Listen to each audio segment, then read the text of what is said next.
আমার কাছে ভাতের থেকেও সহজ লাগে পোলাও রান্না করা।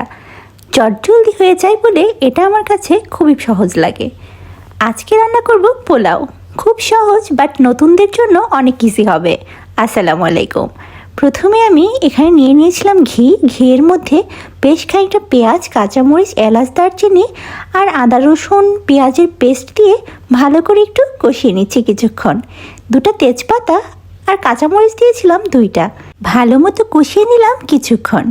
চুলার কিন্তু এখন জালটা একটু কম দিয়ে দিয়েছিলাম ধুয়ে রাখা আমার পোলাওয়ের চালটা কিন্তু আমি আধা ঘন্টা ভিজিয়ে রেখেছিলাম।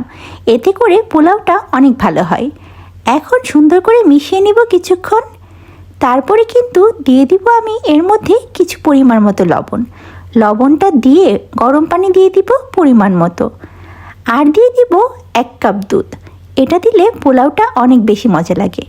দিয়ে দিব কিছু আলু বোখারা, আর কিন্তু বেশিক্ষণ লাগবে না, কিছুক্ষণ পরে আমার পোলাওটা হয়ে যাবে। যখন ফুটে আসবে দিয়ে দিব কিছু সামান্য পরিমাণ কিশমিশটা কিন্তু পোলাও দিলে আমার খুব পছন্দ। এখন আমার এই যে কিশমিশটা দেওয়া হয়ে গেল, এখন দমে দিয়ে দিব 10 মিনিট।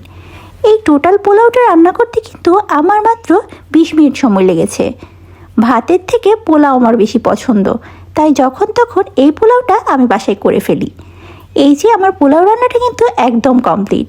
এর সাথে আমি গরম গরম রোস্ট নিয়ে নিব একটা, এবং আমার দুপুরের খাবারটা একদম জমে যাবে। কেমন হয়েছে রান্না সবাই কিন্তু অবশ্যই জানাবে, আর সবাই পাশে থাকবে। আল্লাহ হাফেজ।